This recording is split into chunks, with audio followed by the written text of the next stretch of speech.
Hi dancers! So I want to play a little game with you right now. I'm going to list several different foods and I want you to tell me what these foods have in common. Okay, you ready? Here goes. Sweet potatoes, blueberries, avocados, dark chocolate, yogurt, salmon, grilled chicken, greens of any type. Do you get where I'm going with this? Well, if you guessed that these foods are quote unquote healthy, then you're right. These are highly nutritious foods that are providing all of those great things like those macros, protein, unsaturated fat, complex carbs, fiber, doing wonders for your performance. But what else do these foods have in common? Well, spoiler alert, they're what I call safe foods. And I see this as a running theme among dancers. And hey, I was there a decade ago, so I totally understand. You guys are so focused and zoned into your performance, especially when we have auditions coming up, right? We just want to work on strengthening our muscles, improving our endurance. And what do? We turn to food as a way to really fuel our performance. And hello, this is something I talk about all the time, right? So I can't blame you. But the problem here, the problem with these quote unquote safe foods is when they are the only foods that you can eat without feeling any guilt or without just feeling upset after eating them. So on the other end of the spectrum, if we don't have safe foods, we have quote unquote challenge foods. And these foods might look something like fries or pizza or cookies or cake or those more indulgent options that you don't necessarily think of when you're thinking about really improving performance, right?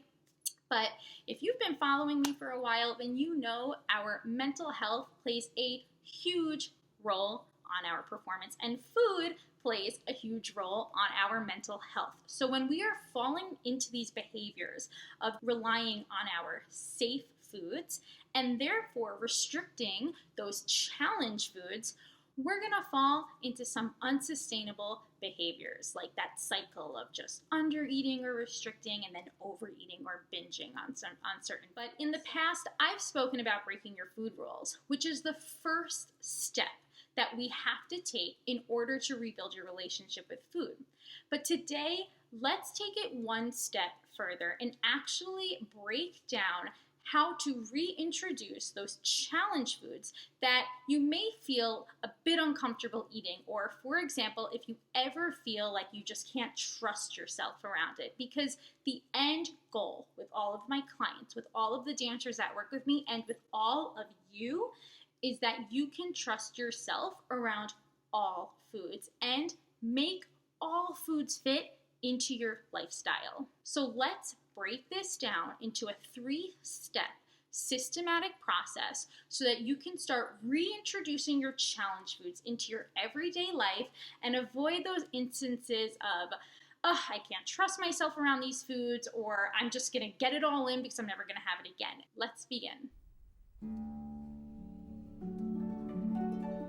Your first step to reintroducing your challenge foods is to choose your time wisely. So let's say, for example, we're reintroducing a more indulgent option like pizza. And I'm not talking about your own homemade pizza on cauliflower crust. I'm talking about the real deal, whether you're going to your local pizzeria or you're ordering it in. When it comes to enjoying this pizza, it's critical that you are choosing a time where you can make it an experience. So we live in a busy world right now. We are the ultimate generation of being distracted, whether it's on our screens or whether we're just scrolling on our phones. We are always multitasking.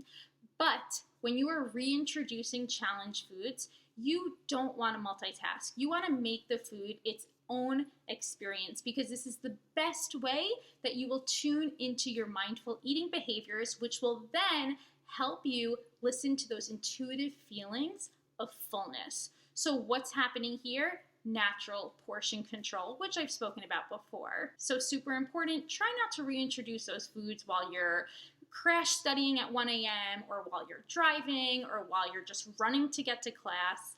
Rather, do it when you're sitting at home, you have the time, you can shut the screens down, power down the phone, and really tune into that experience. Well, now that you've chosen that ideal time, let's talk about creating that experience. So make it as comfortable as possible. This is usually in your own home. Perhaps you want to sit down, do this alone, or do it with your best friend. That's up to you. But I want to make sure that you're creating this enjoyable experience where you're not too distracted. Serve your challenge food, whether that's pizza or that's a piece of cake. Serve it with utensils, on a plate, sit down with a cup, with a drink, whatever. I've even had clients light a candle, set the ambiance. And you can even take it one step further and jot things down in a journal. Jot down what you liked, what you didn't like about the actual food.